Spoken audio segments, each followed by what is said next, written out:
यह तो सिर्फ सोच का ही फर्क होता है साहब, वरना समस्याएं आपको कमजोर नहीं बल्कि मजबूत बनाने के लिए आती है।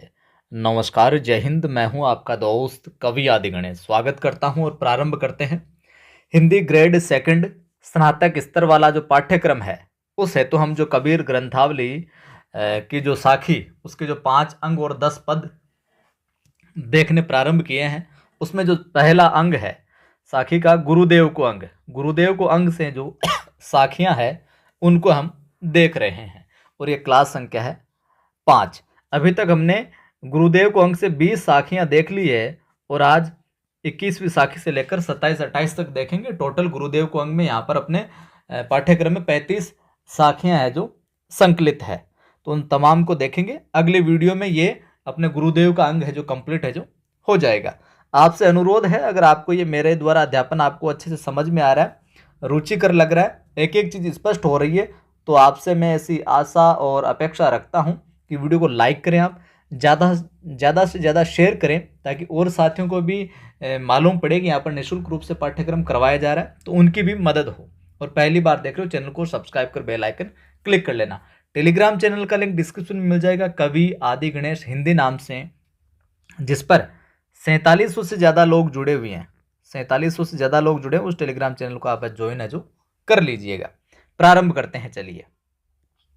और 3 बजे अपनी पाठों वाली क्लास चलती है, वो नहीं देखी तो आप देख लीजिएगा। आज हमने कक्षा 12 की जो वितान भाग 2 पुस्तक है, उसको है जो कंप्लीट कर लिया है। देखिए 21 नंबर की साखी देखते हैं कि सतगुरु बपुरा क्या करे, सतगुरु बपुरा क्या करे, जे शीर्ष ही माहे चूक, और भावे त्यों प्रबोधितो जूं वंश बजाई फूंक। देखिए साहब, बपुरा यानी आपने क्या, बापड़ो, बापड़ो अरे यार क्यों परेशान करो। बपुरा यहां पर आया है बेचारा, बपुरा या बपुरा यानी बेचारा। शीर्ष ही क्या मतलब, शिष्य, शिष्य में ही, शीर्ष यानी शिष्य में ही, चूक यानी दोष कह सकते हैं, कमी है जो कह सकते हैं, ठीक है। वंश यानी अपने वंश या बांसुरी। तो यहां पर क्या कहते हैं कबीर साहब कि सतगुरु बपुरा क्या करे, जे शिष्य माही चूक, कि सतगुरु बेचारा क्या कर सकता है, जो गुरु है, जो सदगुरु है, वो बेचारा क्या कर सकता है अगर शिष्य के अंदर, स्टूडेंट के अंदर ये जो खोट है, दोष है, तो ठीक है।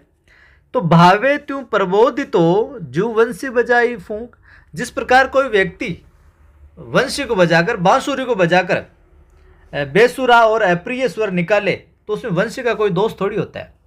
कबीर साहब क्या कह रहे हैं कि सतगुरु बापुड़ा क्या करे, सतगुरु बेचारा क्या करे, अगर शिष्य में ही कोई खोट है, तो शिष्य में कोई चूक है, शिष्य में कोई दोष है, कमी है, तो सतगुरु क्या करे इसमें। जैसे कि समझाते हैं, स्पष्ट करते हैं। भावे त्यों प्रबोधितो जो वंशी बजाई फूंक, जिस प्रकार भावे त्यों प्रबोधित, जिस प्रकार व्यक्ति को वंशी बजाकर बेसुरा और अप्रिय स्वर निकाल ले। कोई व्यक्ति वंशी बजाता है, बांसुरी बजाता है, और उसमें से बेसुरा कोई अप्रिय स्वर निकाले वो, तो उसमें वंशी का कोई दोष थोड़ी होता है। तो वंशी का वहाँ पर कोई दोष नहीं है, यानी कि अयोग्य और मूर्ख शिष्य भी गुरु के उपदेश में निहित अर्थ का है जो अनर्थ कर डालते हैं। इसका यहाँ पर कहना ये चाह रहे हैं, भावे तू प्रबोधितु, यानी उसी प्रकार जो अयोग्य और जो मूर्ख शिष्य होते हैं, वो गुरु के उपदेश जो अच्छी बात होती है उसका भी क्या करते हैं, उसमें जो अर्थ छिपा होता है, भाव छिपा होता है, उसका भी अनर्थ कर डालते हैं। तो इसमें सतगुरु बेचारा क्या करे, शिष्य में जब खोट हो तो, ठीक है। तो यहाँ पर विशेष बात ये ले सकते हैं, एक तो उदाहरण अलंकार हो जाएगा। ये आपसे देकर पूछ लिया जाए इसमें कौन सा अलंकार है, तो आप में यहाँ पर क्या उदाहरण देकर बात है जो स्पष्ट की जाए, तो उदाहरण अलंकार है जो हो जाएगा। पहली बात तो ये ध्यान में रखना इसमें, तो सवाल इस प्रकार से बन जाएगा। दूसरा, गुरु के साथ साथ शिष्य को भी सक्षम और योग्य होना चाहिए। इस साखी के माध्यम से कबीर साहब ये संदेश जो देना चाह रहे हैं। अगली साखी देखिए, अगली साखी कि सन से खाया सकल जग, संसा किन्हु न बद, और जय बेधे गुरु अशिरा, तीनी संसा चुणी चुणी खद। संशय यानी संशय, क्या अर्थ हो जाएगा, संशय। खद यानी खाया, चुनी चुनी यानी चुन चुन कर, तो क्या कह रहा है यहाँ पर कबीर साहब, क्या कह रहे हैं कि सन से खाया सकल जग, संसा किन्हु न बद्ध। यानी संशय ने, एक संदेह ने, डाउट ने सारे संसार को खा लिया है। सन से खाया सकल जग, संशय ने सकल यानी सारे जग यानी संसार को खा लिया है। संसा किन्हु न बद्ध, लेकिन संशय को किसी ने नहीं खाया। संसा किन्हु न बद्ध, संशय को किसी ने नहीं खाया। संशय ने सारे संसार को खा लिया। सब संशय के मारे जो एक दूसरे पर इधर उधर हो जा रहे हैं, तो संशय ने तो सारे संसार को खा लिया है। सब में एक तरीके से कालुष्यता भर गई है, अलगाव आ गए, लेकिन संशय को किसी ने नहीं खाया।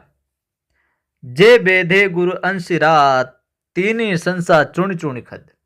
जो गुरु के अक्षरों, जो गुरु के अक्षर यानी अक्षरों, जो गुरु के अक्षरों अर्थात ज्ञान है जो गुरु का, उन्होंने संशय को क्या चुन चुन कर खाया है।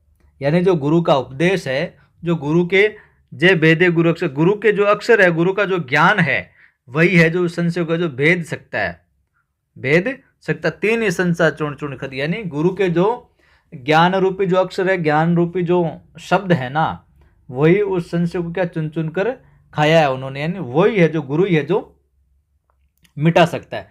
तो यहाँ पर कैसे स्पष्ट रूप से कहते हैं, सांसारिक युक्ति के लिए संशय से मुक्ति आवश्यक है। अगर आपको सांसारिक मुक्ति चाहिए तो उसके लिए क्या करना है, संशय से आपको मुक्त है जो होना पड़ेगा, और गुरु की बातों को फॉलो करके ही आप इस चीज को जो प्राप्त है जो कर सकते हो। अगली साखी देखिए, चेतनी चौकी बैसी करी, सतगुरु दीना धीर, निर्भय होई निशंक भजी, केवल कहे कबीर। क्या साहब कहते हैं, क्या कहते हैं कबीर साहब? चेतनी, चेतनी यानी चेतना, चेतनी यानी चेतना, ज्ञान, बेसी यानी बैठ, निर्भय यानी भयहीन, निर्भय, निर्भय यानी भयहीन या फिर निर्भय बिना डर के। क्या कहते हैं कबीर साहब कि चेतनी चौकी बैसी करी, सतगुरु दीना धीर। कबीरदास कहते हैं कि चेतना की चौकी पर बैठकर सतगुरु को धैर्य प्रदान किया। सतगुरु को चेतना चौकी बैसी करी, सतगुरु दीना धीर, कि चेतना की यानी ज्ञान की चौकी पर बैठकर सतगुरु ने क्या धैर्य प्रदान किया। और निर्भय होई निशंक भजी, केवल कहे कबीर। और उपदेश दिया कि निर्भय और निशंक होकर प्रभु को भजो। तो कबीर साहब यहाँ पर क्या कहते हैं, चेतनी चौकी बैसी करी, सतगुरु दीना धीर। कबीरदास साहब कहते हैं चेतना यानी कि ज्ञान की चौकी पर बैठकर सतगुरु ने क्या धैर्य प्रदान किया, और साथ साथ में क्या निर्भय होई निशंक भजी, कि उपदेश ये दिया कि निर्भय होकर, बिल्कुल निसंकोच होकर, निशंक होकर क्या है निशंक भजी, यानी प्रभु का जो भजो यहाँ पर। तो ये कबीर साहब यहाँ पर कहते हैं, यानी कि धैर्य धर्म का, और धैर्य धर्म का भक्ति का क्या पहला सोपान है, यहाँ पर ये कहना चाह रहे हैं। और बिना इसकी सिद्धि के, आध्यात्म की, धर्म की, परमात्मा की साधना है जो नहीं की जा सकती। आपको धैर्य रखना पड़ेगा, साधना के पेशेंस है जो रखना पड़ेगा। ठीक है, अगली साखी देखिए कि सतगुरु मिल्या ते का भया, सतगुरु मिल्या ते का भया, जय मनि पाड़ी भोल, और पास बिनट्ठा कपड़ा, क्या करे बिचारी चोल। यहाँ पर देखिए, पाड़ी यानी पड़ी हुई, पाड़ी यानी पड़ी हुई, और पाड़ी यानी पड़ी हुई, भोल यानी भूल या भ्रम, क्या भूल या भ्रमवश या भ्रम, और बिनट्टा यानी नष्ट हो गया है। पास बिनट्टा, बिनट्टा यानी नष्ट हो गया है, नष्ट हो गया है। और क्या करे बिचारी चोल, चोल यानी होता है मजीठ, चोल यानी मजीठ, मजीठ यानी एक तरीके से एक विशेष प्रकार की लता जिसको उबालकर लाल रंग है जो निकाला जाता है, क्या लाल रंग निकाला जाता है। ठीक है, चोल यानी मजीठ, मजीठ माने और विस्तार से देखें तो लाल, कोई इस प्रकार की लता जिससे लाल रंग है जो उबालकर निकाला जाता है। ठीक, देखिए कि सतगुरु मिलाते का भया, जे मनि पाड़ी भोल। कबीर साहब कहते हैं कि जिन लोगों के चित्त पर भ्रम युक्त, जिनका जो चित्त है वो भ्रम से युक्त है, सतगुरु मिलाते का भया, जे मन पाड़ी भोल, पाड़ी यानी पड़ी हुई है, भोल यानी भ्रम। तो सतगुरु मिलने से भी क्या फायदा उन लोगों को, सदगुरु मिल भी गए तो कोई लाभ नहीं। क्या लाभ उनको जिनके मन पर क्या जो भ्रम है वो पड़ा हुआ है, जिन लोगों के चित्त पर भ्रम है, जो युक्त है, भ्रम से युक्त जिनका चित्त, जिनका मन, उनको सदगुरु मिल जाए तो भी क्या लाभ है, वे मतलब ज्ञान प्राप्त नहीं कर सकते। और पास से बिनट्टा कपड़ा क्या करे बेचारे चोल, तो वे ज्ञान प्राप्त नहीं कर सकते यदि वस्त्र को रंगने से पूर्व पुट देने यानी बांधने में ही वह नष्ट हो जाए। वस्त्र को पास से बिनट्टा कपड़ा क्या करे बेचारे चोल, अगर कपड़े को रंगने से पहले बांधने में वो नष्ट हो जाए तो सुंदर रंग देने में जो समर्थ, जो मजीठ है, जो चोल है, वो बेचारा क्या कर सकता है। यानी जो वस्त्र है जो पहले ही फटा हुआ है, यानी कि फटे हुए वस्त्र को किस प्रकार सुंदर रंग दे सकता है कोई। तो त्रुटिपूर्ण शिष्य के साथ यही अवस्था क्या है, गुरु की है भाई साहब। आगे बात समझ में, यानी कि कोई कपड़ा पहले से फटा हुआ है, उसको बांधते वक्त ये जो फाड़ दिया जाए, नष्ट हो जाए, तो उसको सुंदर रंग कैसे दिया जा सकता है। तो उसी प्रकार त्रुटिपूर्ण जो शिष्य होता है उसके साथ यही अवस्था गुरु की है। आगे बात समझ में, यहां पर देखिए एक तरीके से दृष्टांत अलंकार देख कह सकते हैं हम यहाँ पर यानी कि जो अभी हमने बात की, जो एक तरीके से खराब कपड़ा हो गया है, फट गया है, उस पर रंग है जो कैसे चढ़ेगा, कैसे सुंदर रंग है जो प्राप्त करेगा। तो उसी प्रकार शिष्य का जो अगर चित्त, जो मन है, वो भ्रम से युक्त है, तो उसे सदगुरु मिल भी जाए ना तो कोई लाभ है जो होने वाला नहीं है।